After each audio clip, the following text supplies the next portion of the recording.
Hey guys, it's Malls. Thanks so much for listening to Please Advise. Just a quick message before the show. Don't forget to subscribe in iTunes. It's super helpful for us and super helpful for you. You can also call 323-450-7408 to get your calls on the show. Again, 323-450-7408. Or email askpleaseadvise@gmail.com with your voice notes or emails. Thanks so much. Hey you guys, it's Please Advise episode 133. I brought back one of your fave guests, Andrée Vermeulen. Did I say your last name so right? Close. Vermeulen. Vermeulen. Yeah. I'm getting, guys, by the time she's on the show, like for the fourth or fifth time, I might have it. How are you doing? Good. There's a new season of Angie Tribeca out right now, right? Yeah, it's airing right now. Are you getting stopped a lot?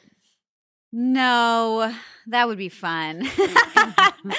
No, but people are like starting to recognize, like we just did upfronts, which is a thing where you have to like, for people at home who don't know what upfronts are, you have to like, it's like how TV works. So every network puts on this big presentation for ad execs and they decide where they want to put their money.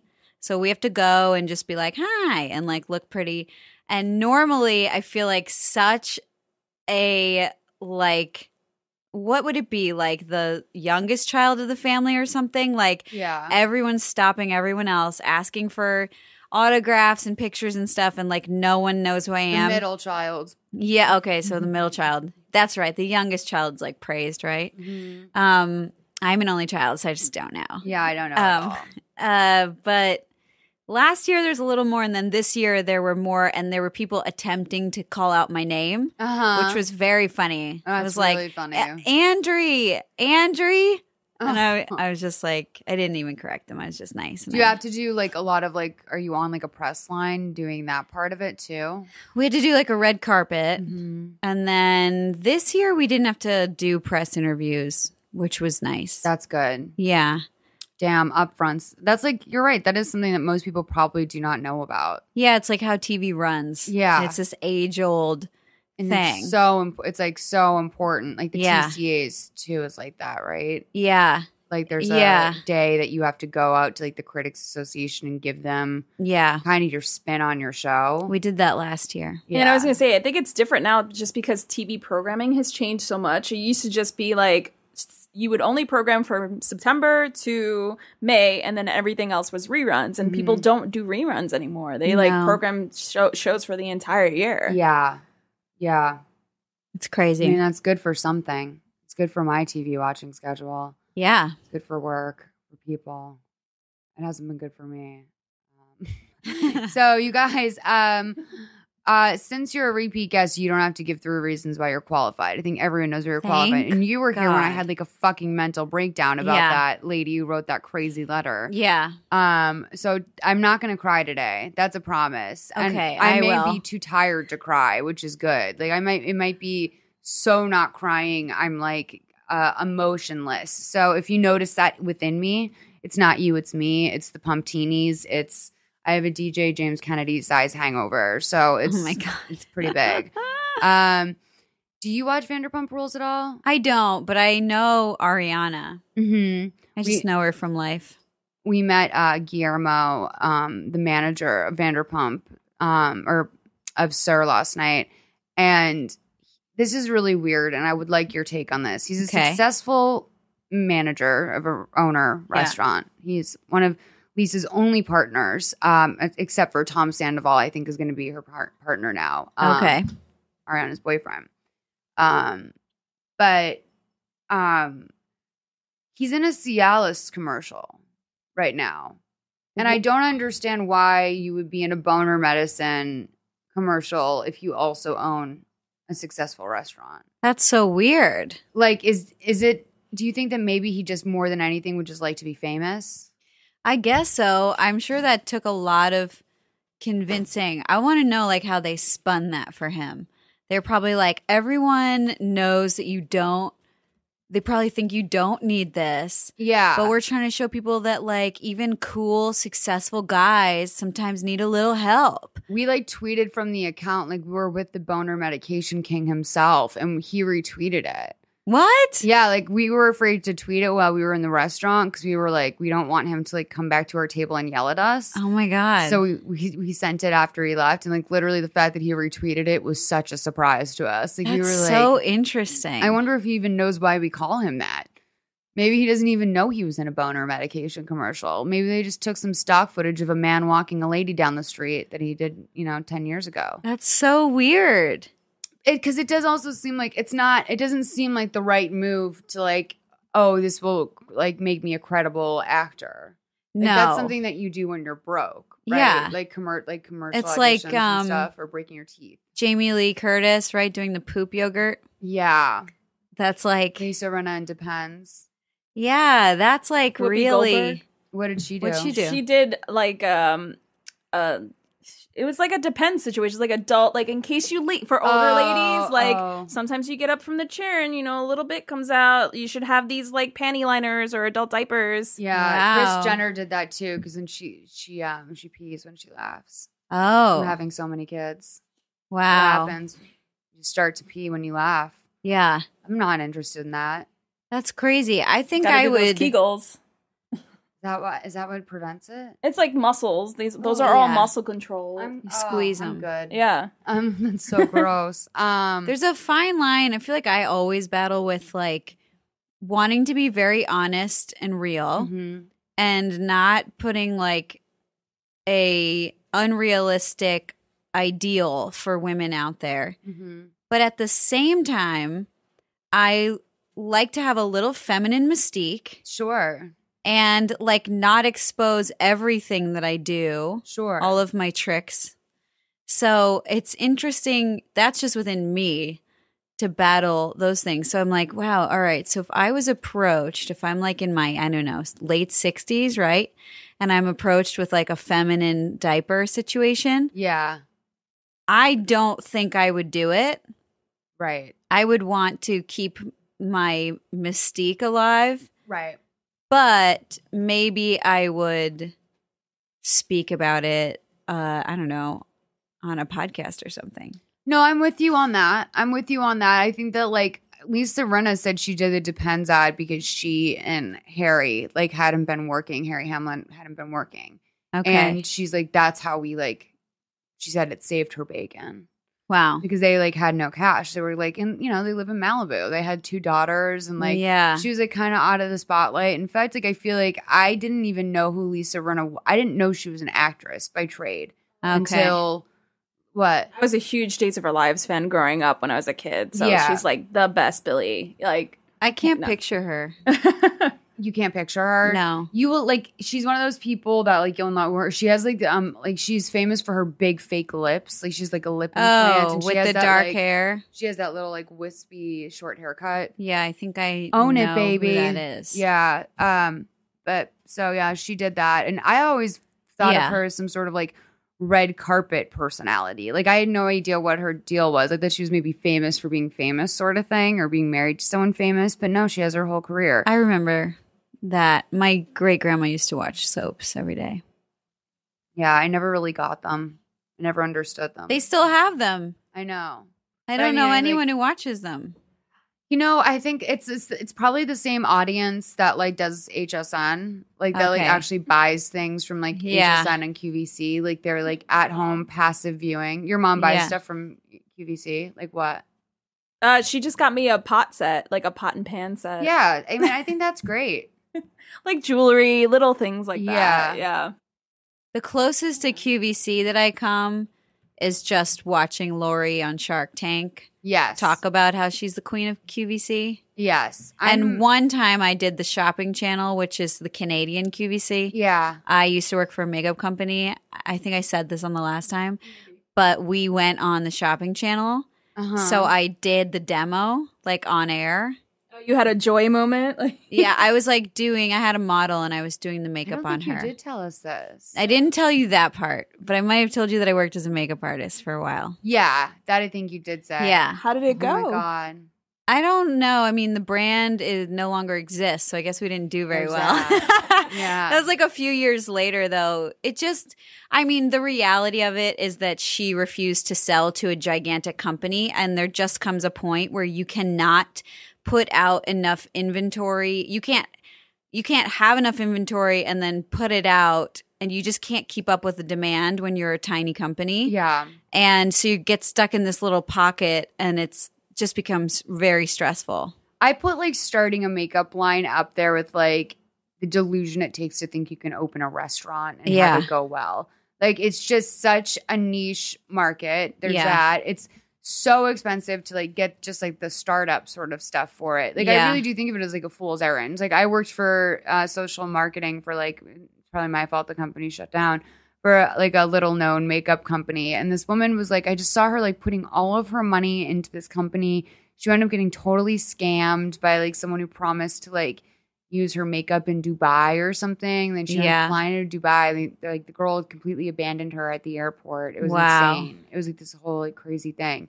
And I just think that like it's such a difficult business, and like, you know, no one is going to be Elizabeth Arden. So like when you don't start out like, you really, it's like, who do you go to? Who do you ask advice for when you're launching your makeup line? Like, you know, so I really do think that's like an underestimated, really difficult job. Yeah. And if you get it made and you're a independent company, the quality of the product is usually very good, and you care a lot about it.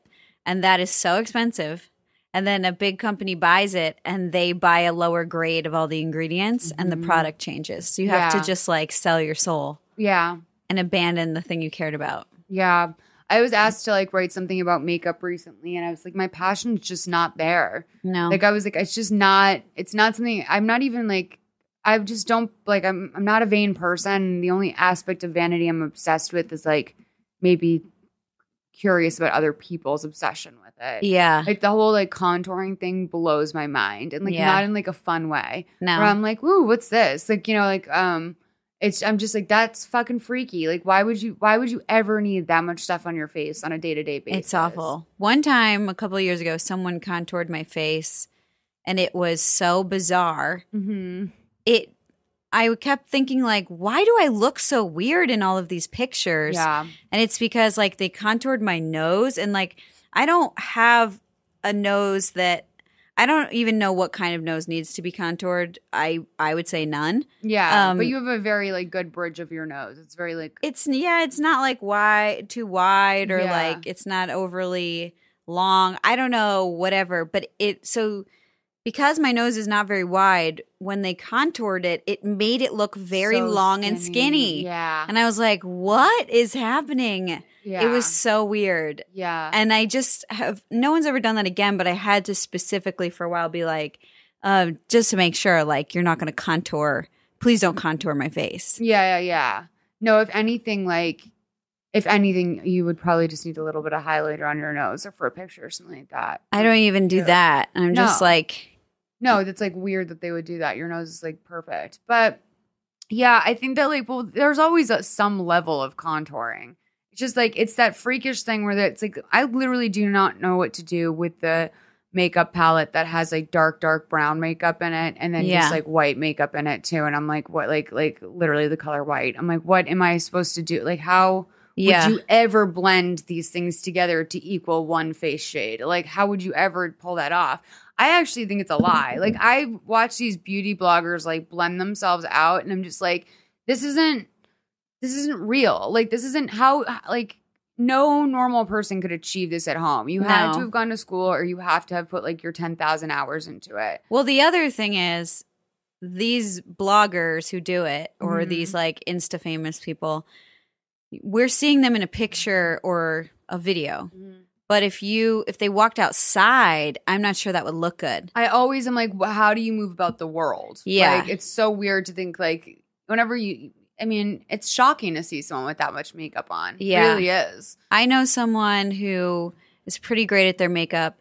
It was really interesting for me. I saw that she had sort of like shaded under her jawline to create like a stronger jawline, I guess. It makes your face look skinnier. Yeah. And like at dinner with her, I could clearly see that makeup. But then we took a picture and I couldn't see it. And I was like, oh. Yeah. But I care about the real life. Yeah. Like I don't know. It's just interesting. I'm not saying that's wrong. It's just interesting to me. I would have like an OCD panic attack of if someone could like see the swab of my makeup. I feel like that's embarrassing. That's like up there with like visible panty lines for me, where it's just like, why would you? Yeah. Why I would just you wanted want to that? blend. If you can avoid it, why would you want it? Yeah. You know? I feel like we care about that too much. Like, who You cares don't about care visual about panty lines? You seem to like really love like grandma underwear or something, because this has come up twice where you've been no, like, I don't have grandma care. underwear, but it's just like that's like so minimal to care. I don't know. Here's why. Because if you're wearing if I'm wearing jeans, I'll wear whatever underwear I want, right? But like if you're wearing a dress and you've got something clinging to your ass, like you don't want it to be like, oh, I'm wearing this other lumpy thing underneath the dress. It's making lines where you don't have lines.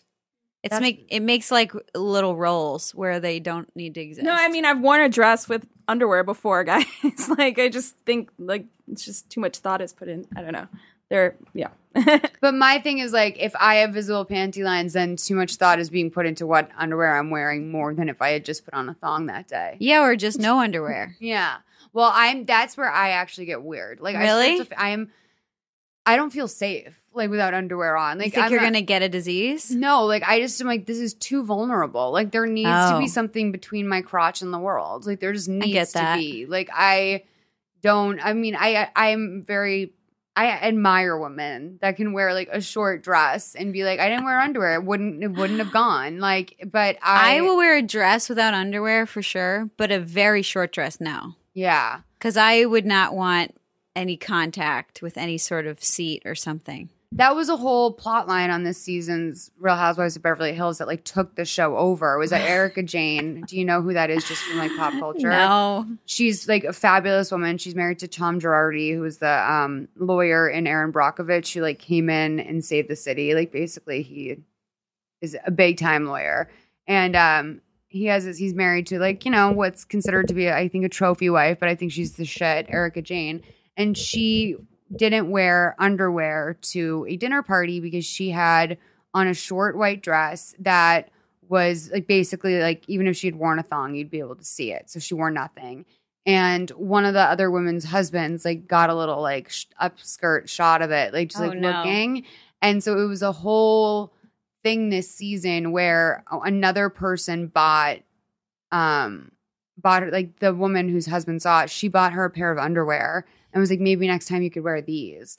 And like Pantygate was like the whole season. Like it went on so long, like the conversation around whether or not Erica should have been wearing underwear, whether or not Dorit was inappropriate for giving her underwear, like whether or not she did it on purpose, like sabotage her marriage. Like it was so ridiculous over that. And I just kept thinking to myself, like, thank God I would never even be in that position. Because I would just say, oh, then I can't wear that dress. Because if you can't wear underwear with it, then I can't wear it. Yeah, that is tricky. If it's so short, I would definitely want something. Mm-hmm. But you got to get those like laser cut that don't cut into you. Yeah. Like a nude laser cut. I like those. I've accidentally bought them. And Wags is giving me a bath. Oh, he is. Yeah, he's been cleaning me a lot lately, too. He's very loving. He's hungry. Good boy, Wags. So do you want to take some phone calls today? I know we have a bunch of good ones. That's what we do here. We take phone calls. Do you want to do that? Yeah. Okay. Hi, Moles, Christina, and guest. My name is Mackenzie. I am 20 years old, living in San Diego, going to school here. And I just had a question about what I should do with a roommate situation. So basically, my roommate right now wants to live with me again next year. She's a great person and we've gotten along fine, but there's a few things where she kind of sometimes makes me feel bad about myself and kind of judgmental.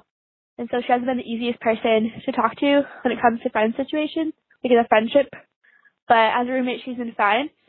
I got an opportunity to live with some other girls next year, and she really wants to tag along, and I just don't think it's best for me, but I also don't know how to talk to her about it, and I don't want to, like, leave her without somewhere to live. So I'm just trying to figure out the best way to make both parties happy, so she has somewhere to live and is still happy and doesn't feel like I'm just leaving her without anyone to live with, but also so that I know that I'm doing what's best for me, which is really hard sometimes. So, yeah, any feedback, it would be great. Thank you so much. Love your podcast. So yeah, please advise. I had to say, I think that it's like quite sweet that she's even thinking this way, although this is probably not the way she should be thinking. I think it's a good sign of you being a good person that you are even this concerned about this, because it's not your responsibility to ensure a home for this other person. And it's very kind and considerate of you to think that way. I was just saying it reminds me of a young me. I feel like if somebody is making you feel bad, you do not need to have that person around you regularly. You can be polite and distance that person.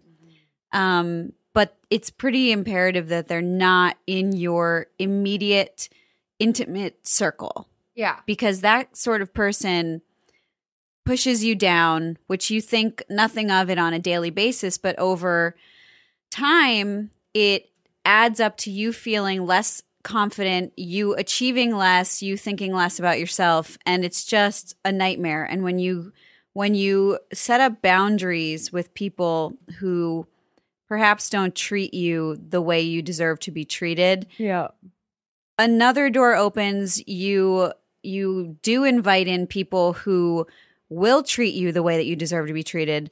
And it's really just important to, I don't know, you can set boundaries and say, you know, I don't want to live with you in a kind way. You can just say, you know, you don't even have to say, I don't want to live with you. You can say, this has been so fun. I'm going to live with, you know, so-and-so and so-and-so and so-and-so. Yeah. It's really been great living with you. And I'm going to move on and live with these people.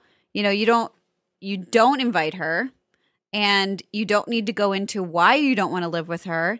You just set that boundary pretty strong that she's not invited, but in a kind way. Yeah, it sounds like this girl has kind of like assumed that she can tag along, which is like, that's awkward because now all of a sudden you do kind of have to explain to her why.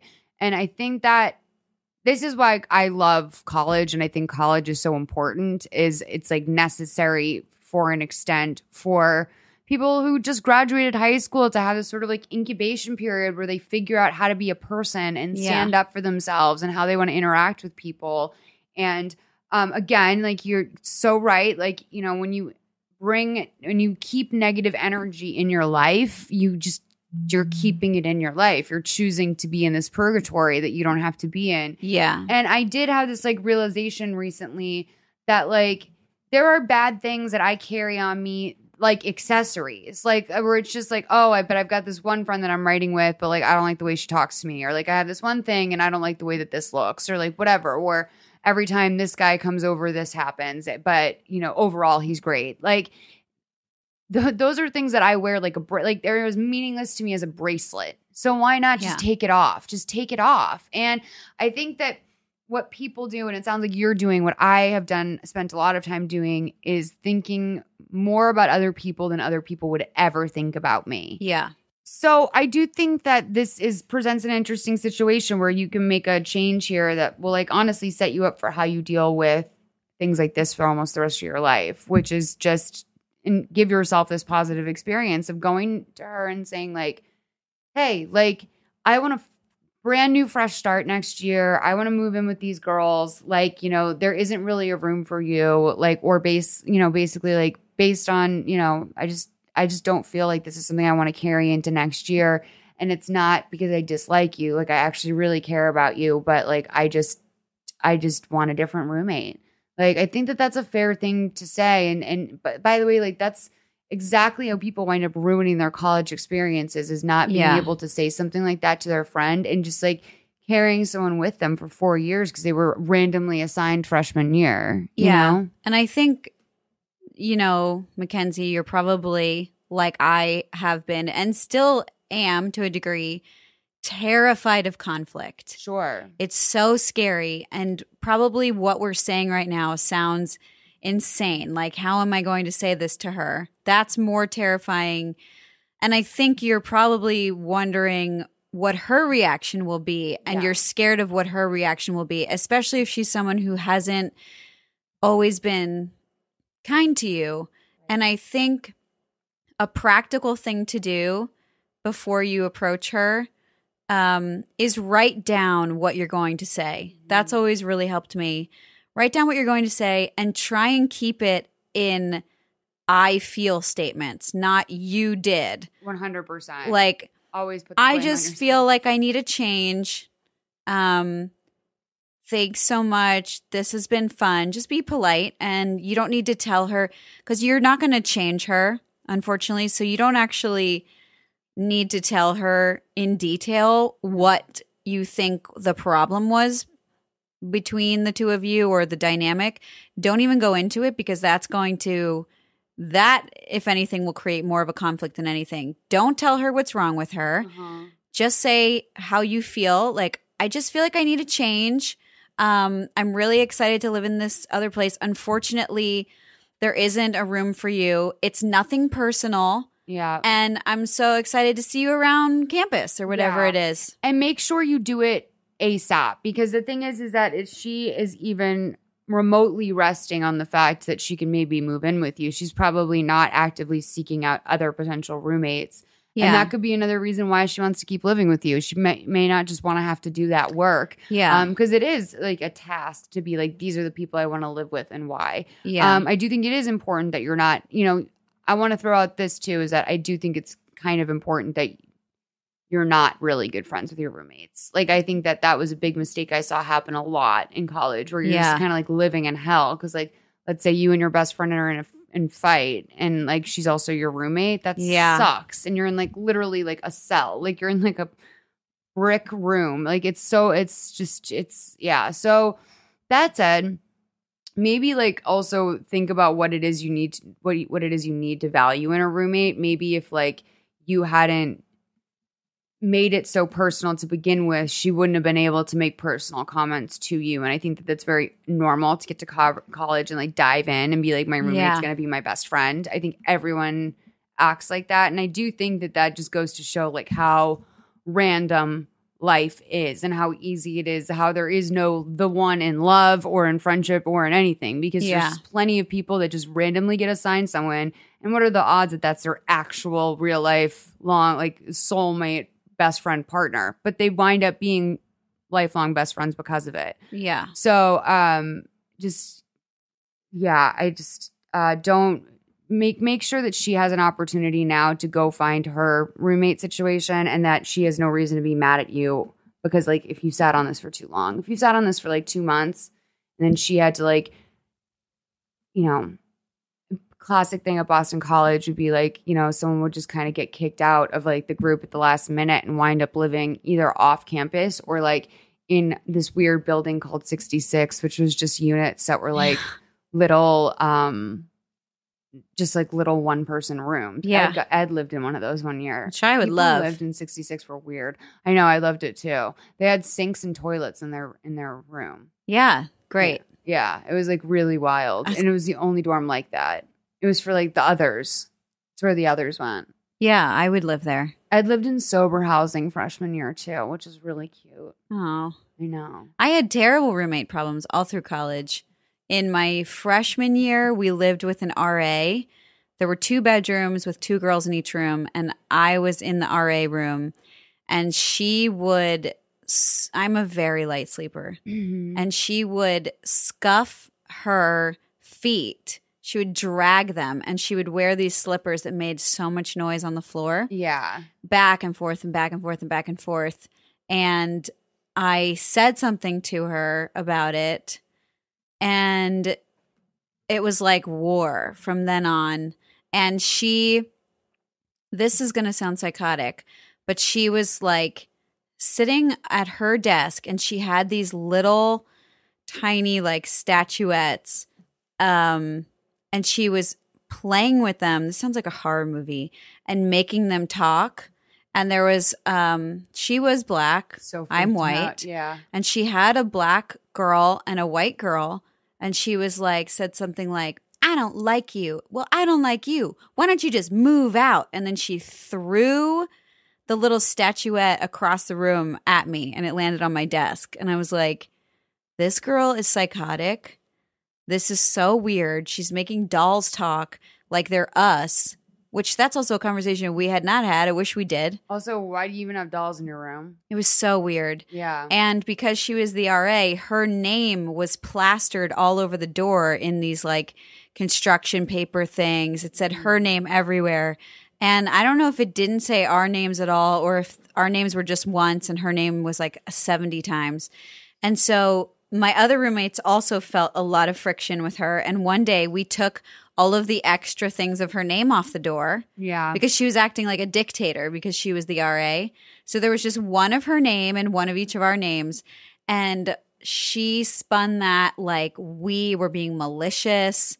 We were all in trouble. It was just like so crazy.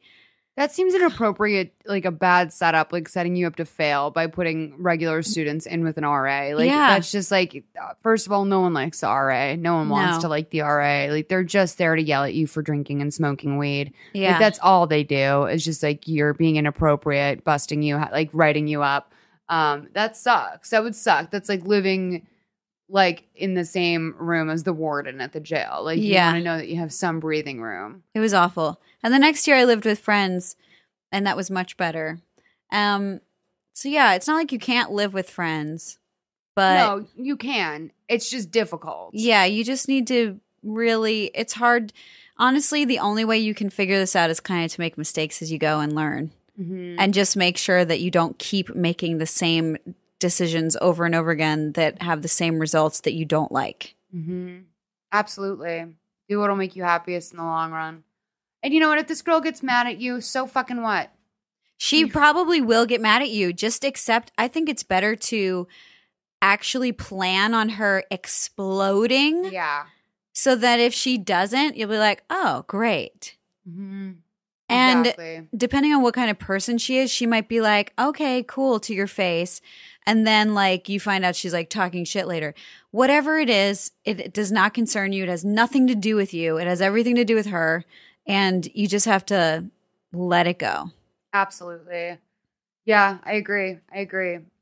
It's easier said than done because like we both hate confrontation, I think, probably. Yeah. I mean, I just have gotten to a point now where it's like I just have to do it sometimes. Like I just don't want to be passive aggressive, and that's usually what I wind up becoming. And I think passive aggression is like one step, like it's the last stop on the block before being like the worst person. My friend said the most amazing thing. I was talking about someone who is passive aggressive occasionally, and she said, passive aggressiveness is not an occurrence, it's a state of being. Yes.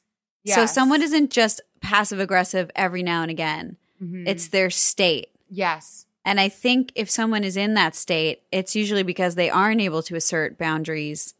And it's like, I've also been that way. I think we've probably all. But this girl also sounds controlling. Yes, this girl sounds passive aggressive and controlling. Yeah. My least favorite form of passive aggression, like the one that I would say like makes me angry, is someone saying something under their breath. Yeah. As they're either about to leave a room or as you have left the room, or like I hate the under the breath thing more than anything because it's like you don't want to do anything but make me feel bad. Yeah. Like you don't want to, you can't even be brought to say it out loud. You'd rather just like mumble under your breath like a coward. Yeah. And like that's also a way that people try to, that's like a manipulation tactic to like try and change a person. You know what I mean? Like, cause then they'll be like, wait, what? And you start training yourself to listen for that. And it's like, girl, stay away from passive aggressive types. They're fucked. It's totally a state of being. There's people who just do it or don't. And yeah, you're so right. Fuck yeah. All right, let's take our next call. Let us know what happens though. Update us. Please tell her soon as possible. All right. We're going to take a quick break and then we're going to come back with our next call. Hi, Malls. Hi, Christina. Hi, guest. My name's Alex. I'm 26. I live in San Diego, and I've got a little bit of an emotional dilemma. So, I have known my best friend for over 10 years. We've spent quite a lot of time together. In the course of our friendship, I've lived here in San Diego, but I've also lived other places. But we always have been super close, shared a lot of memories, shared a lot of stuff together. She recently just got engaged to her longtime boyfriend, which I'm actually super excited about, very happy for her. However, a few weeks ago, we got into this discussion, me and her fiance, about best friendships and what a best friend means. And I have always thought of this person as my best friend and my, sincerely my soulmate, somebody I could tell all my secrets to, and really just as the definition of friendship and closeness. However, she shared that she has not necessarily had the same feelings towards me or really just about anyone, and that she believes that it's not constructive to use the term best friend. She has a lot of different female friendships, and she does not feel like it is necessary to quantify or qualify her friendships. I was kind of taken aback a little bit by this, just because I have felt in my mind that this person was kind of my soul sister, and I felt like she didn't really reciprocate that feeling. It doesn't necessarily deny the closeness that we've had over the years, but it certainly does change my reality a little bit, and how I've always kind of perceived the relationship to be between us. I'm not really sure quite what to do. I feel a little bit brokenhearted, to be honest. I feel really hurt by it, that she wouldn't hold me in the same regard that I hold her. Things have been a little awkward between us. I've been a little hesitant to reach out and a little hesitant to open up about this kind of stuff. The conversation ended in a lot of tears and a lot of pain on my end, but I don't necessarily feel the same, that she kind of walked away with that similar angst. So I'm just wondering, is the whole point of this conversation, is it childish? Is this what it's like to move forward with female friendships? Is this what I have to expect in the future from not only this person, but also in my relationship with other women? So just wanted to hear what you guys thought about this. I could take some tough love if I needed, but I also kind of want to see what other people out there think. So thanks, Malls. Thanks, guys.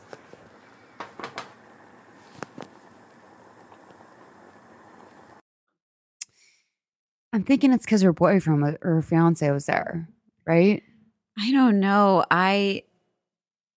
This sounds so painful. It is She's heartbreaking. Making a big deal out of it. I feel confused, and I'm wondering, like, what was going on for your friend in that moment where she felt like she needed to proclaim all of that? What was the point of that? That's very hurtful. I think she's in a very, I'll give you this from two sides. I think that it sounds like her friend is in a controlling relationship where she's being controlled, and they probably had the conversation about, she's probably had to tell this guy, like, I have best friends, and this has been an issue for them. I'm guessing this has been an issue for the two of them, because, the only reason why someone would probably go out of their way to explain this is because she's had to explain this exact same thing to him before, because he's trying to be controlling of her. And so the reason why this probably came up the way it did was because he was in the room. I think that it's an odd conversation to have with someone especially at age 26, like, are you my best friend? No, really. Are you like my best friend? Like, that's a weird conversation to be having as an adult. And I do think that Alex sounds like lovely. I just think that this is like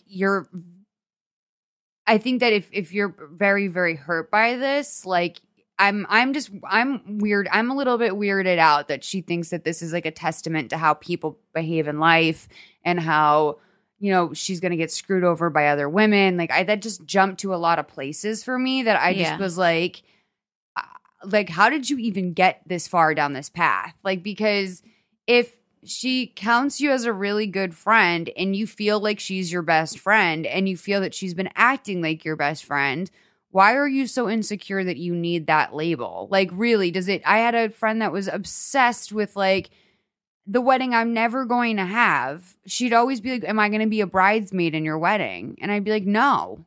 And she'd be like, why? And I'd be like, because honestly, like if I had a bridesmaid, it would be like my cousin or like Christina or Ed or something like that. I'm like, but no. And like she was really like hurt by it. And she would bring it up regularly and in public. And I was just like in front of other people. And I'd just be like, why? Like, why do you need to be in the wedding I will probably never have? Like, why can't you, if the day was about me finding someone that I loved enough that I wanted to spend my life with them and spend $100,000 on a party to express that, like, why would it be about you? Why would it be about me proving my loyalty to you? That is it's just odd. And I think that sometimes, like, I understand why you're hurt. I'm sure if it doesn't feel good anytime someone who you really care about seems to reduce the role in your life that they, let's say for all intents and purposes, someone is your boyfriend and he won't give you that label. That's very hurtful. That can be very, very hurtful. But it doesn't seem like you feel this way about this girl. Like you're not getting 100% of her. It's really just the label that bothers you, to which I kind of have to say, grow up. Yeah.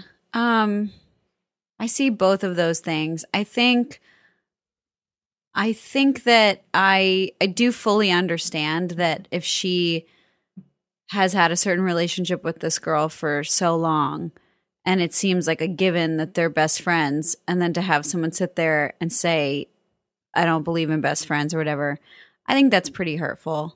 Sure, it hurts, but like... But I also, the thing that popped out to me was, Alex, you said, she's about to get married, and I'm actually very happy for them. The use of the word actually did stick out to me, and I'm wondering, like, what is going on with this guy? What's the dynamic between your friend and the fiance? What's the dynamic between you and her fiance? What's the dynamic between you and her in light of the fiance? And I'm wondering if there's some sort of feeling of panic of like being replaced and the friendship changing now that she's going to be married, and just kind of dealing with that. It's a tricky one. And I definitely don't think that it is a foreshadowing of every female friendship moving forward. And I even, like, as an adult woman in life, struggle with like, what level should my female friends be in my life? Mm-hmm. And I have actually had sad moments where I've felt like, oh, I feel like I would call so-and-so my best friend or so-and-so my best friend, but I'm not sure if they would call me their best friend. And it's not like I've had a conversation with them about it. And that does feel sad. And I actually don't even know if that's true. I don't know if like someone asked them that, if they would say that. I've just had those feelings sometimes. And I think we do need to find a balance as adults of what level your best friends play, especially in your everyday life. Like if someone is getting married, you're probably, that dynamic's going to change. You're not going to be talking to them every single day, like maybe you did when you're 16. It's just different. And people have jobs and they get kids. You're not going to talk to someone with kids every single day. Yes. And so I think you're also feeling growing pains of a relationship that started when you're, 16? And now you're 26. And I think maybe she's sensing that you're having trouble to the adjustment, and maybe she was a little harsh. but we're doing a lot of guessing here because we don't have all of the information. But I think that we can say, like, let's look at the previous situation, the call we answered just before this. Like, in my mind, Alex is the roommate that she, like, the one that she doesn't want to live with anymore. Yeah. I feel like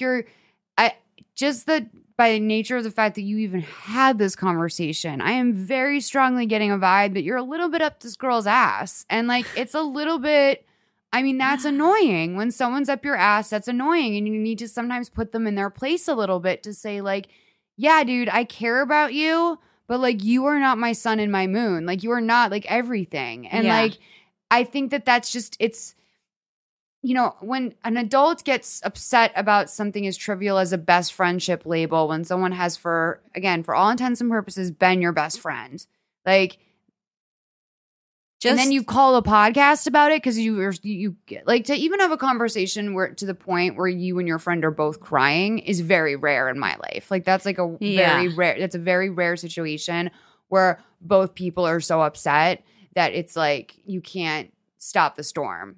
Rarely does that happen. Yeah. And it's only with best friends that happens. So if you were both upset, I would go ahead and say you've known the answer the whole time. But you're right. I also think there's two. The actually is always a big one. It's always a big word that people skip over. It's like just is a word that people skip over a lot because it's casual. Yeah. But it's a very loaded word. And it's a loaded word. And there's two ways that actually could be, which is one, you're actually happy for them because, you know, even though this guy's kind of a bad dude, you still are happy for your friend. Or maybe it's not easy for you to be happy for your friend. And so you're a little bit impressed by yourself for, like, not having a problem with him for once. Because this goes back to my LC theory, Lauren Conrad.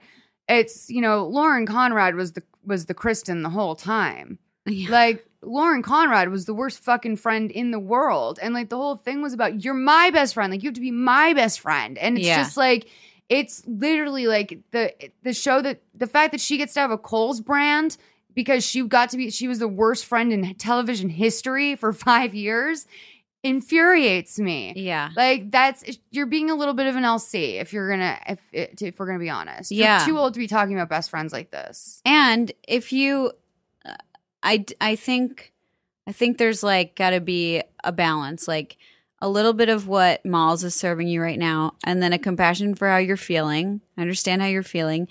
When I have felt what I just shared, where I'm like, oh, I feel like maybe I would call this person my best friend, but maybe they wouldn't call me that. I did not have a conversation with them about it. Do you know what I did? I let it go.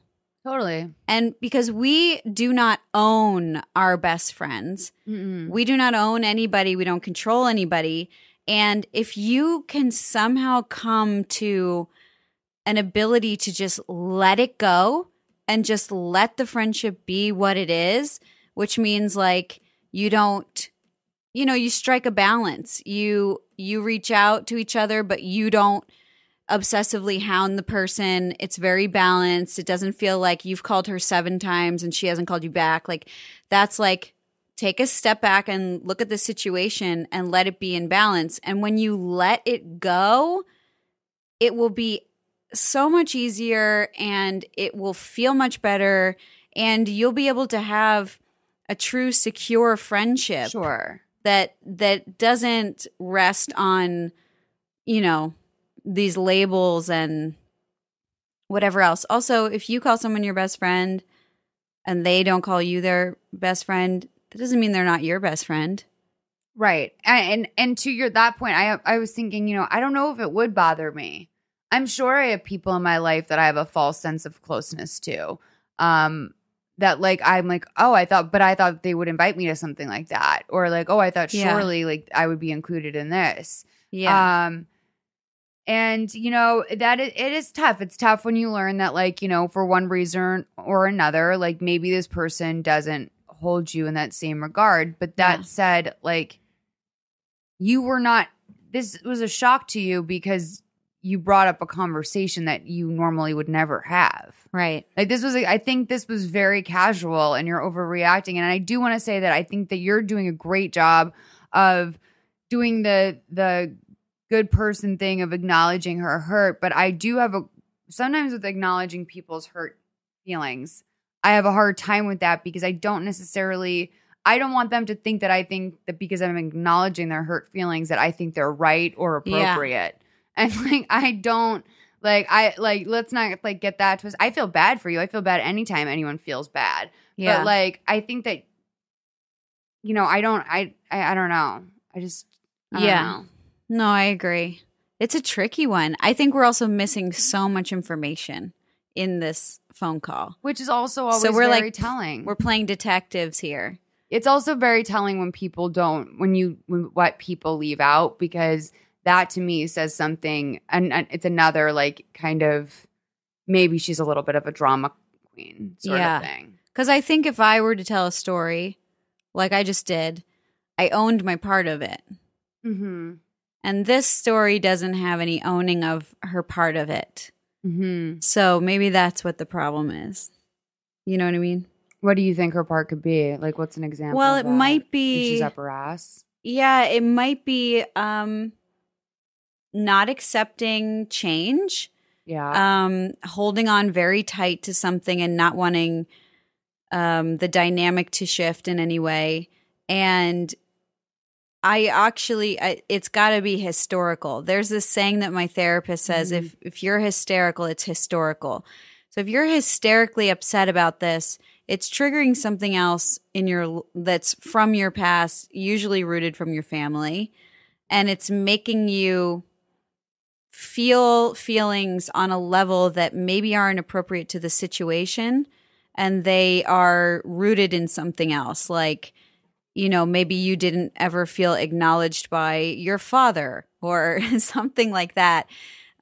There's got to be something. She has trust issues with women, and I think that's pretty obvious by the fact that, like, the words, like, this is going to affect all my female relationships moving forward. Like, the fact that those words tumbled out of her mouth was very telling to me that it's like almost as if she's looking for an excuse to have an issue with women, or she's trying to, like, reconcile some greater thought that has nothing to do with this anecdote she told us. I mean, because this is essentially just an anecdote. This isn't like, there's no telling, like, I really think the guy, she just is, like, she doesn't want to talk about it in front of her fiance. Yeah.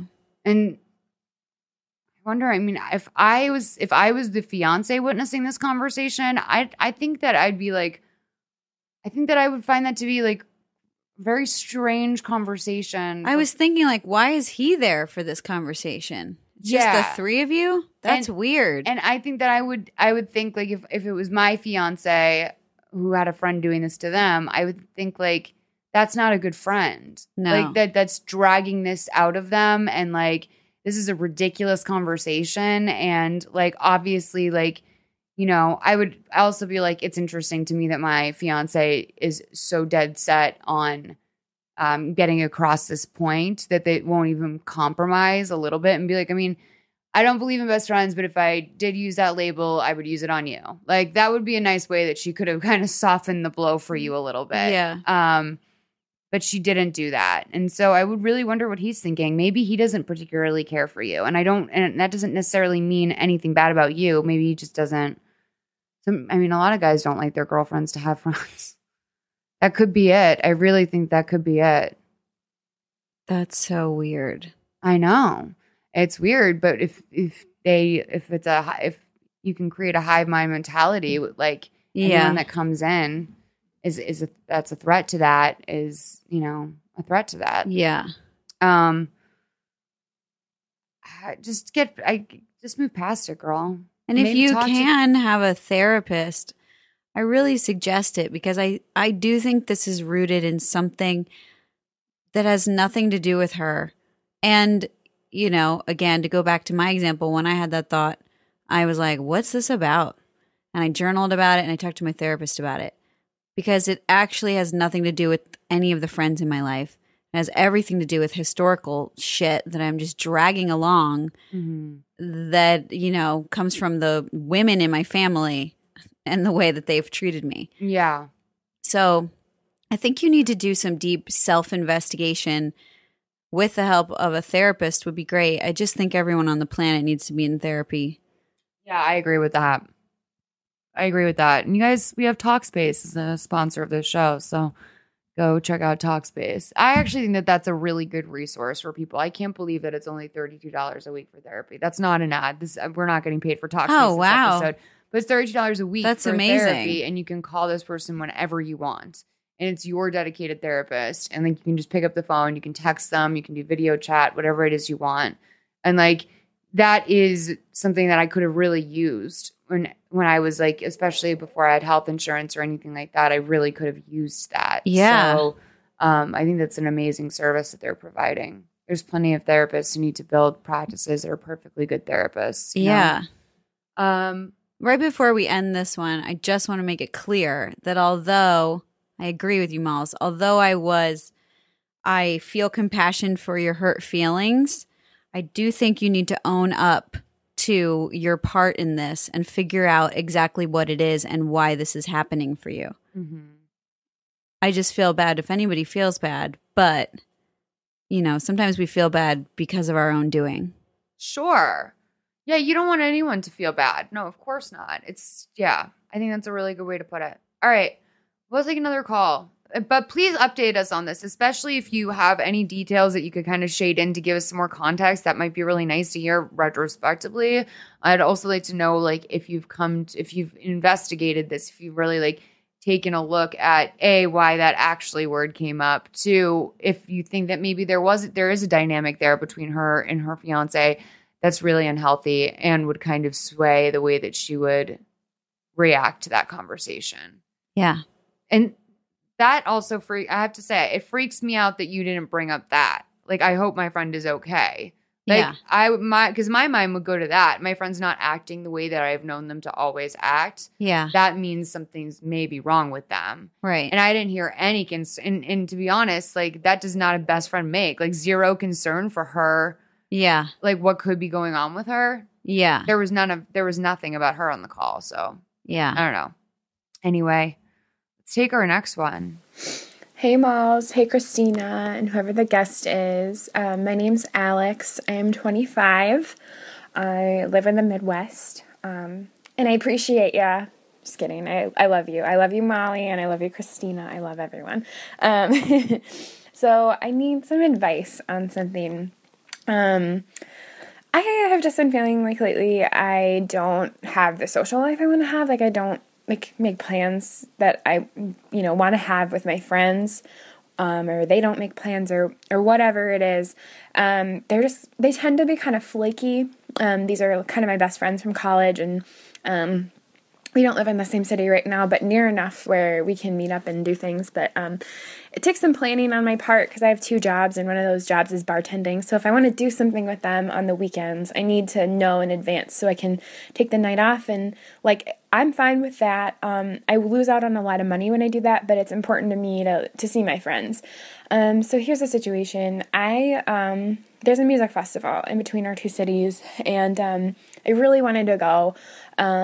And I texted them about 3 weeks in advance, and I was like, hey guys, do you want to go to this thing? I just need to know because I need to take off work. And they, kind of flakily answered, like, yeah, that sounds good, whatever. And they didn't really give me any solid details about that, but they said yes, so I took off work. It was great. And it's a 2-day thing, and I really want to go to the Friday one. A friend's band is playing on the Friday night.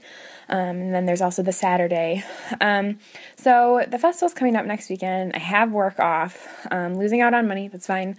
But I texted those friends and I said, hey guys, we're still on to go. And one of them texted back and she said, I'm good afternoon on Saturday. I can't do Friday because I made plans. And I was like, I thought we had plans. I didn't say anything. I feel awkward saying anything, but I just don't understand, I asked her several weeks ago if she wanted to go. She said yes, so I took off work, and she knows that I took off work for this. So, I don't know, is this something to bring up with her, to tell her that hurt my feelings, that she's blowing me off for other plans? I guess Saturday works. Is that too much to expect to go to, a 2-day festival? I don't know. Should I just let it go? Yeah, please advise. Thanks. Hi, Christina. This is Alex. I sent in a voicemail before about a festival that my friends kind of bailed on me about. But I just kind of wanted to clarify, like, you know, since I sent my thing in, my friends kind of ditched out on the whole thing. So that kind of sucks. But actually, the reason I was calling wasn't just because of this one isolated situation. It's just kind of like, it's like a pattern in our friendship, and I feel like they tend to not really like care about my feelings or care about how like those things like affect me or hurt me. And so I feel like it was such a petty thing to call in about. But I just want to clarify, it's more like the action, how I feel about the action in the context of our friendship, and not just this like one isolated incident, like, you know, me just complaining like, oh, boo-hoo, I want to go to a festival and I don't have anyone to go with. I just, you know, want to clarify, it feels like more significant than an isolated incident. So anyway, thank you. I hope that clarification is helpful. It sounds like you're not cementing these. I'm not saying it's your fault to the caller, but it doesn't sound like you're really cementing these things down. Like something like a music festival and taking time off work, that should be something that's cemented down before you do that and then get mad at someone for not doing it. You know what I mean? Like, yeah, I think, how was it said that she asked, like, would you maybe want to go to this? And they're like, yeah, that sounds good. It's not like, okay, so there's this musical festival. It's 2 days. I really want to go. I especially want to go on Friday. I'm going to take off work. Can I count you in 100%?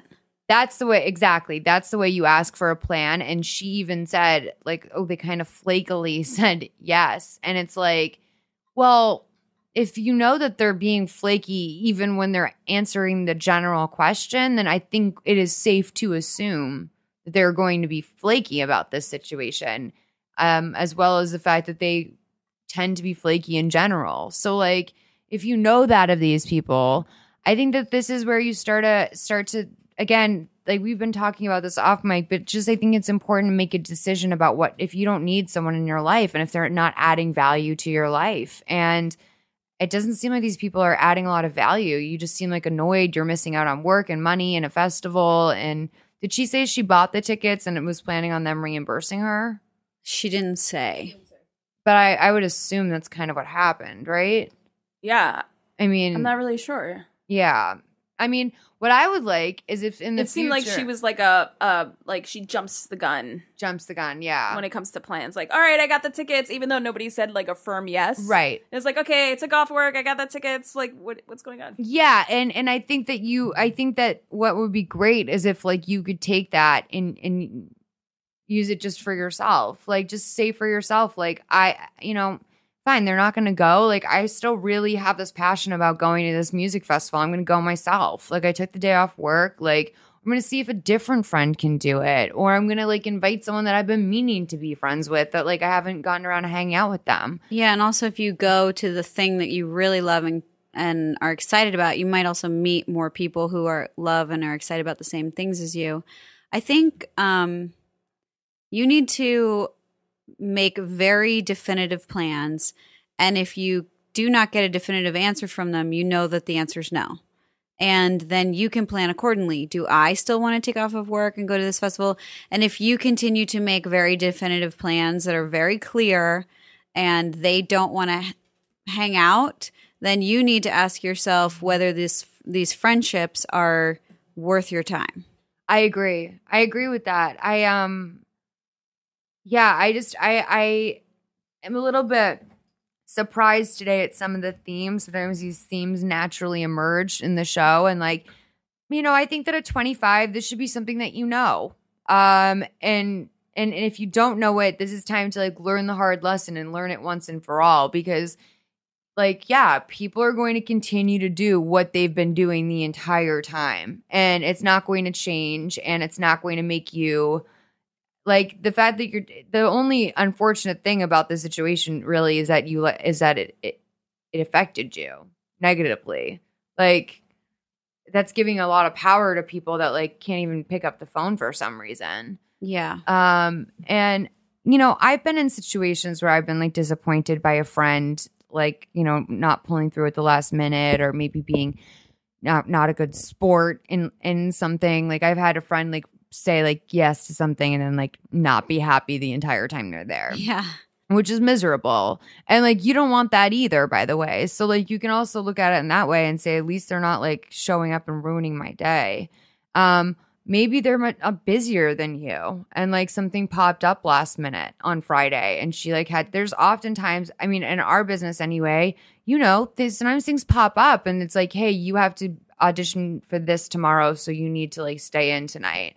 Or like, oh, now I have a meeting in Santa Monica at like 9 a.m. tomorrow or 5 p.m. tonight. Like, and that's just fucking eats your day. And like, so maybe maybe that's what happened. It's also. But her friend said like, no, I have plans, which made it seem like she wasn't even aware that the Friday was on the table. Oh, no, I think that she was like, she said, like, are you coming to the music festival with me? Yeah. And then she said, and then she was like, yes. And then she said, so about that music festival next week. And the girl was like, I'm going to go with you Saturday. Friday, I have something to do now. Yeah. That's how I took it. Yeah. And Friday is a traditional work day, like for most people. So that's also kind of a tall order to just expect someone to take work off unless you guys are all students. It just sounds like none of it was clear on either side, but mostly on her side making the plans. You know, should be like, I want to do this 2-day music festival. Friday's the most important day to me. I'm going to take off work. Are you in for that? And that's exactly. And if you were clear about it, you wouldn't text them like, "So are we still in?" That means you're also not clear on their answer. So I think it's just like, don't be afraid to be more clear and really specific with like self-possessed, like just fucking own it. Like walk into the situation and be like, this is how you make plans. Like, I don't know how you don't know that, how to make a plan. I don't want to like roast you for that, but like, girl, like pretty obvious. Like, let's put 2 and 2 together. Like your flaky ass friends. Yeah. You have to be really fucking clear with them about what it is that you're doing. How do you know? You're 25. You know that. Like, oh, this is a point in your life where you start shedding like friends. And, yeah, absolutely. So but this be, is like, a little bit late in the game, I think, to not. I don't want you to spend like, girl. If someone chronically disappoints you, you gotta drop them. It's not even a question of they're flaking on plans. It's like they're chronic disappointments, you know, and that's detrimental. Well, she mentioned the larger issue of them not like taking her seriously or taking her feelings seriously, or I just don't think they sound like real friends. No, I think that they are like, girl, you deserve better friends. Exactly. I mean, bare minimum, your friend should like you and take you seriously as a person. Yeah. I think that is also like, that makes me worried almost that it's like an assumption though that she feels that way. Like maybe, I don't know. I'm worried about the way that you're reading the situation since we don't know you. It's really hard to tell, but I would ask someone in your life who can be honest with you, someone who's not in this friend group. Maybe it's your mom, maybe it's someone who's known you your whole life, and say like, do I sometimes completely misconnect the dots? Like, is that something that is common with me? Because I have been noticing like I'm suffering. And when I called into this podcast, it was so obvious to everyone else in the room that I did not ask a direct question. Like, is that common to me? Do I do a lot of soft asks? Like, that's another thing too. Maybe you're not like really saying what you want. Maybe like you didn't ask the way that Dre just like perfectly phrased that, which is how you ask someone for plans, by the way. That's the exact model for it. So also, if you are someone who does do soft asks and you think that there's a definitive plan, but you're the only one who's aware of it and the other people don't know that there's a definitive plan, you're just setting them up to disappoint you. And then when they disappoint you, you're taking it personally, like they don't take you seriously, they don't care about you. But when in reality, they didn't even know what the plan was. So the only way that you can be completely clear about, you know, maybe they don't take you seriously and maybe they don't care about you as much as you care about them, but you can't know that until you do a hard, definitive plan and a clear ask. Yes. And let them show up for you. And when that's such a good thing, that is, first of all, that's such a great point. And I'm going to add on to that and say that when you're like the cruise director in a situation, when you're the person who's like putting together a social event, it is your job to be on top of everyone and say, so just so we're clear for the plan on Friday, or like, hey, call them on Thursday. Excited to see you tomorrow. Like, it's on you to do that, because it's otherwise, I'm just going to say, it seems like you're trying to set your friends up for a fail. And I like to set people up as much as I can for a win, which is that I'm like, there's basically no way you can disappoint me unless you're fucking just like blatantly like not. Yeah. Like you just fully don't respect me and don't think about me. And there's a difference in your checkup. If the plan is clear, you say, so excited for tomorrow. Who's bringing snacks? It's 100%. It's not, are we still okay? Or are we still on for tomorrow?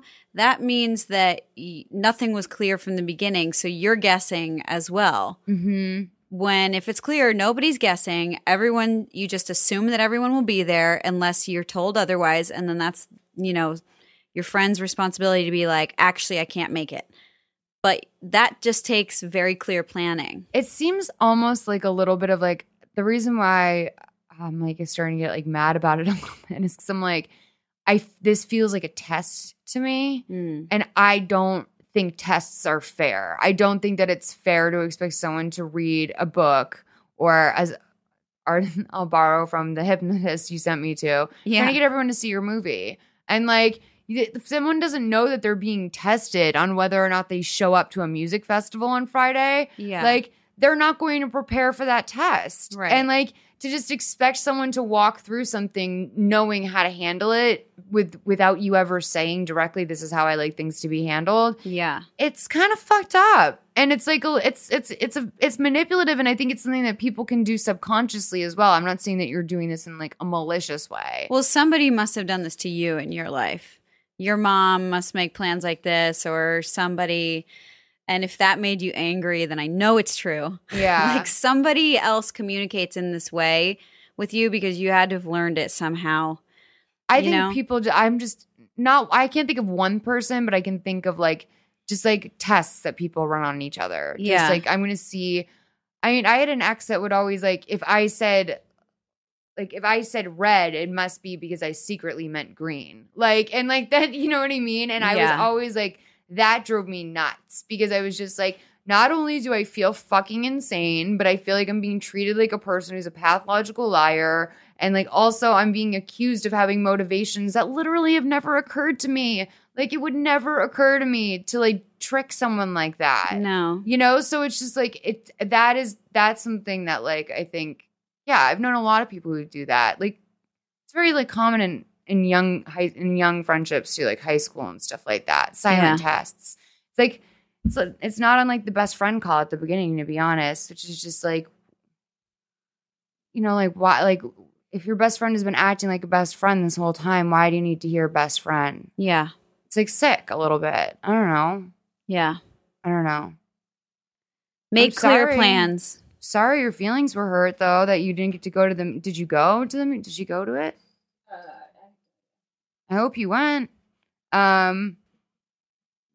I mean, and also I'm glad that you had enough time to like I hope you went and did something productive with that and invited someone else and not miss out on the fun time.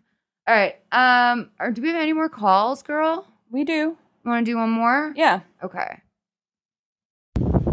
Hey guys, I'm leaving a voice note from outside, so hopefully it's not too windy. I just had kind of there's a story behind this, but I have a question. Kind of curious if you're going to just tell me what I think you're going to tell me.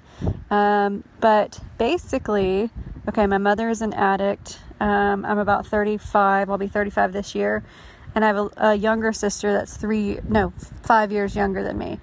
And we grew up with my mom all the time with the addiction stuff and the negative men and all that. And I always protected my sister and I always protected my mother, and I kind of stepped into the role of my mom.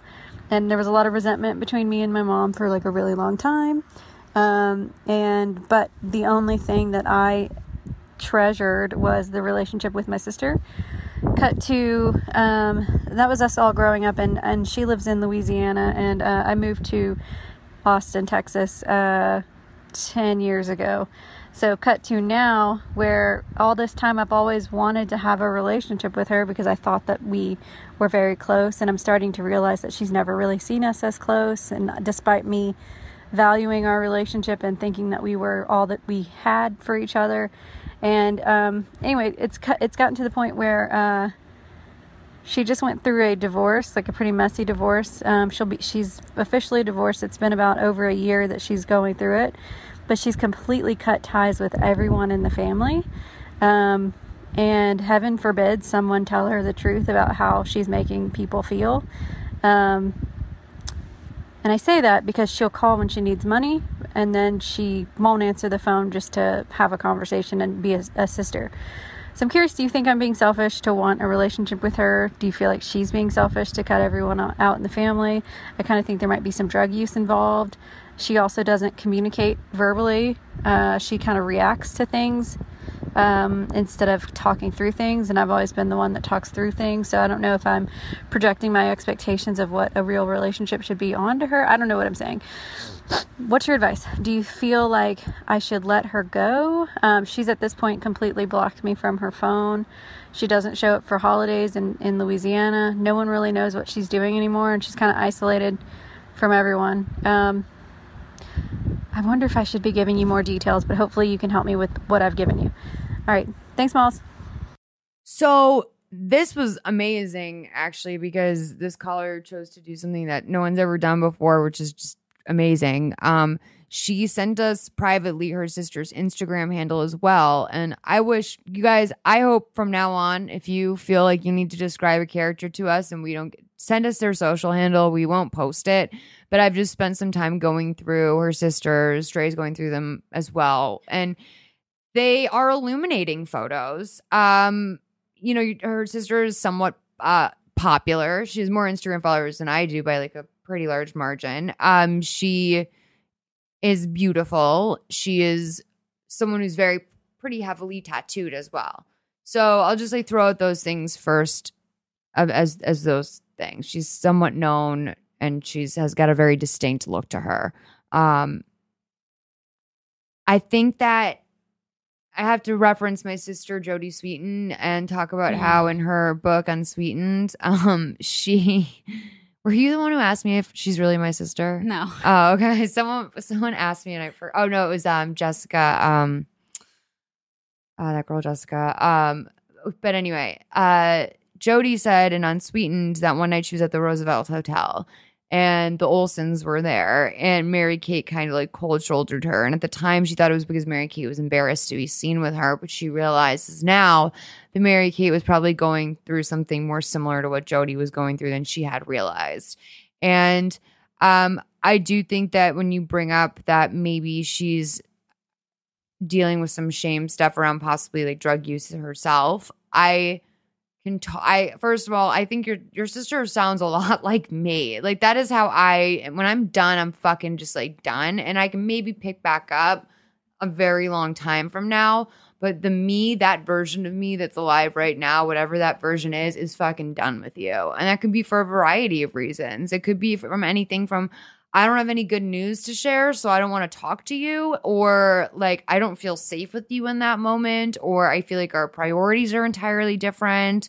There's a wide variety of reasons why I cut friends and family out of my life in the past. But I mean, it's not like you have a choice about how you get to handle this, really. Like in terms of she's blocked you on everything and on your phone and everything. Like how are you going to have a relationship with her? I think that you need to accept that right now, this is where it's at. Your sister either way it's not your job to caretake for her anymore. And that if she is dealing with drug addiction or just whatever, partying too much, like that's going to be something that she's going to have to figure out on her own. You know, from dealing with your mom that you can't fix someone else's addiction. No matter how bad you want to. I'm sure you want things to be different for your sister. Also, if she is, you don't know why, we can't know why she's cut all of the family off. 100%. I know personally, I had a period of time where I cut my family off because I had to draw hard boundaries And that happened when I started to work through things in my childhood. And after maybe 4 years, I lifted that boundary and I, went back home and stuff, but I still kept them at a distance. And you don't know what she's working through at this period of time. If she is, in therapy or something and working through stuff in her childhood, your perception of your childhood together is one thing, but you don't know what her perception of childhood was.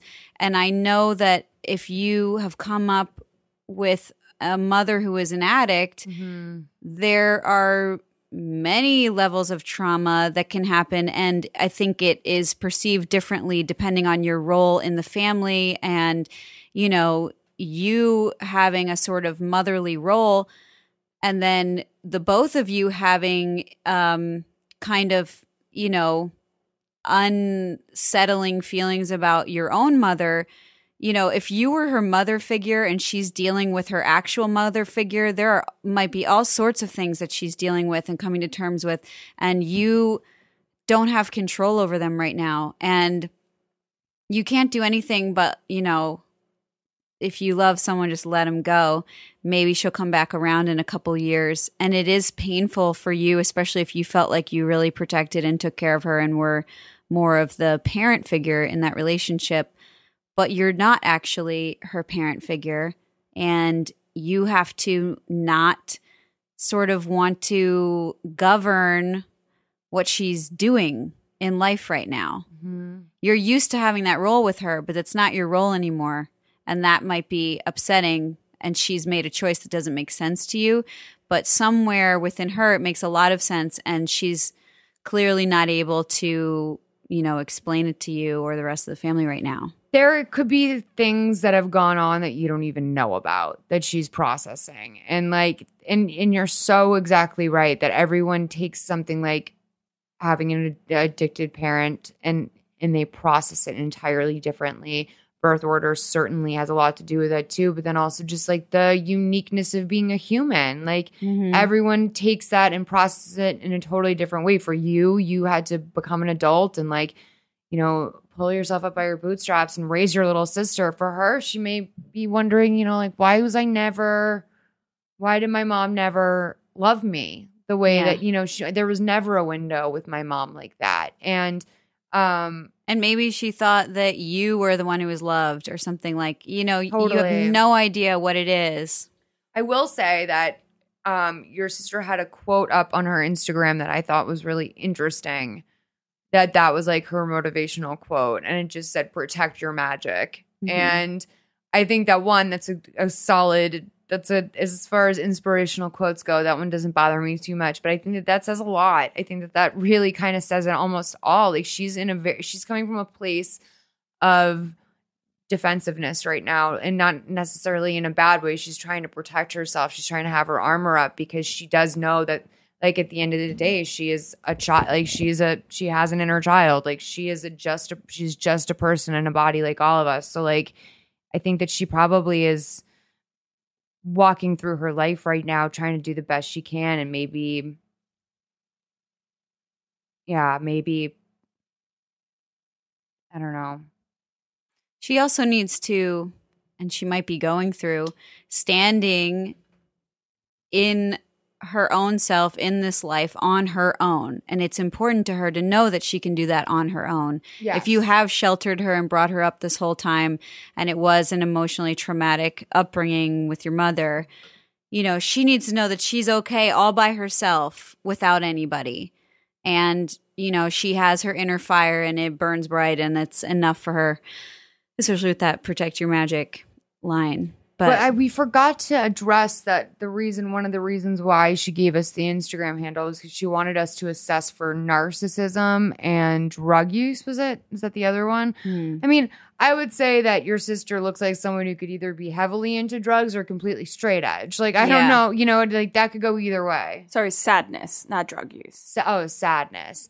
I mean, what we're seeing, what I see on her thing is not unlike a lot of people, just melancholy and lots of selfies. And I think that's almost a generational thing, like to a certain extent. But there's plenty of people our age whose Instagram pages do not look like that and would be mortified if like there was that many pictures of her. However, your sister's incredibly beautiful. She does seem insecure, and she needs the validation from, but so many people are like that, and it's just kind of a sign of the times. There's just like, I personally am like, if someone has every single picture of their own face up, yes, I do think like, okay, here's someone who needs a lot of validation. Maybe there's a little narcissism. I actually think if it's a guy, I usually think it's narcissism. If it's a girl, I usually think it's massive insecurity. But again, all of that is fine to sort of like guess, but it doesn't change the fact that she's not, you know, she has put up a hard boundary, and all you can do right now is respect it. And if you, of course, that's going to feel so sad. This is, you know, your little sister, and you only had each other growing up. And, you know, all you can do is sort of deal with your own end of it and journal about it and maybe go to therapy and talk to your friends but I think, you know, in talking to your family, if you all discuss her, I think it's important to, you know, not trash talk her, but just discuss like your feelings about it. Like, I miss her. I feel so sad, you know? And also have her back. Cause like, I'm sure that there's a lot of people that like, try your best to use compassion when it comes to this. Why would someone want to distance themselves from their entire family? Like, the answer to that is never positive. Yeah. And so whatever the feeling is, you can't control it, but you can have compassion for it and say like, that must be really dark to feel like you can't even call your own sister who loves you and like raised you. Yeah. And if you want someone back, just think about it. Like, if you guys are maybe talking about her, or, you know, saying maybe she's on drugs or whatever else, or I don't know, just think about like, if you had blocked somebody and they wanted you to come back, what's the behavior that they could do that would get you to come back? And it would probably be very loving and accepting and hands off. That's what's going to make someone want to come back, not, you know, obsessive reaching out, even more disrespecting the boundary. And I get it, though. It's a fine line. Like, you're worried about your family member, but you can see through Instagram that she's alive and well. Exactly. So there's nothing actually to worry about. I think that there is something though. I did have a friend, and I like kind of had a friendship breakup not long ago. And at the time I had asked her, you know, like, it would mean a lot to me, like, if we could go and like sit down and talk. And like, I'm sure like it's very apparent that you're frustrated with me. I'm not exactly sure why, but I care about you a lot. And I would like to know those reasons. Like, what did I do? Like, give me the notes. Like, even if you don't want to be my friend, just still give me the notes. Like, so I can be a better friend to someone else. She said something like she didn't want to, you know, she's like, I don't feel like having a heart to heart with you right now. Like, and I was like, okay, fine. You know, and I just said, but the offer stands. And it's like, it stands. And so I heard from a friend recently. I said, like, have you spoken to her? How is she doing? I, you know, haven't heard from her at all.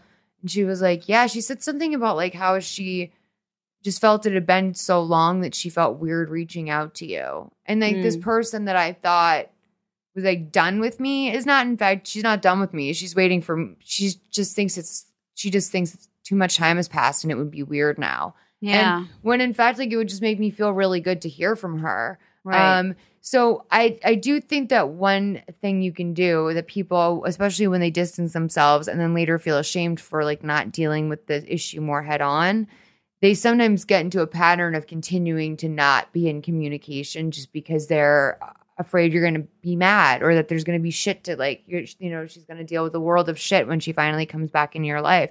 Like, if there's a way to let her know without, you know, violating her boundaries, just say like, I don't know, mail her a card or something and just say, I understand you're not speaking to me and I accept that, but like, I just want you to know it will literally never be too late for you to come to me and say, you know, I'm sorry I fucked up. I need a family member. Like, I need someone to talk to. Yeah. Or even less of like her having to own it, of like, if you can send an email or a card or something, just like, hey, I know you don't want to talk to me or see me. I just want you to know that if that ever changes, I'm so excited to see you and I love you. Mm-hmm. So simple, just like soft, open door, not talking about like, well, you blocked me, nothing. No. Because I actually, I wonder what she was thinking we were going to say. I don't know. Because when people try to get, maybe she's. I'm sure she was thinking that we'd say she has to just accept it and let it go. Probably. Which we did say, but. Yeah. Well, let us know what happens. I'm not going to follow your sister, but I'm not going to lie that I'll probably check in on her once in a while. Could definitely update us with this, especially if you have more information. We would love to know. And of course, this seems like this is one of the more valid ones today. So I really appreciate you calling. 323-450-7408. It's the number you can call if you want to call and leave a voicemail. So you can call to call it. You can also email us at askpleaseadvice@gmail.com with the voice note. Those are really good audio qualities. So when you guys do that, that's the best. Where can people find you online, ma'am? Andrée, so DreeAndree. That's Instagram and Twitter. Yeah. And is there any other projects? Andrew Tribeca, obviously. For some reason, my mouth just stopped. My mouth quit in the last 5 seconds. Yeah, so Andrée Tribeca, season 1 and 2 are on Hulu. Season 3 is airing right now, Monday nights at 10:30. I don't know when this is going to air, but... this will be out in 2 weeks. Okay, so yeah, you'll like catch the end of season 3. Or you could get it on like iTunes or Amazon. Probably on demand. Yeah, on demand. Yeah. Get that shit, guys. It'll be out May 31st. May 31st, yeah. The podcast, not your show. What are you doing? Anything else? Any other fun projects we should know about? I have stuff in the works, but they're not. I can't talk about keep them. Keep it real quiet. Yeah. I get it. Well, thank you so much for coming back. Wags, please don't. I made it like, the audience needs to know I'm here too. I know. I made it throughout the whole podcast without crying. Wags. I know. What is this about? Do people think his name is Gooby? No, but I've been calling him Gooby lately. You a Gooby Goo? That's the name of his harness. You guys, those are really good harnesses, by the way, for pets. If you have a Chihuahua, they got to wear a harness, man. Their little necks. Christina, say something to the audience. Hi, guys. Appreciate you. Appreciate you, audience. All right, bye. Sorry, guys. we're like fading right I know. now. All right, I'm so hungry. So hot. I know. I'll talk to you soon. I know. I'm so hot and so hungry. I actually just got air conditioning yesterday. All right, let's do this. And I'll talk to you guys next week. Bye. Bye.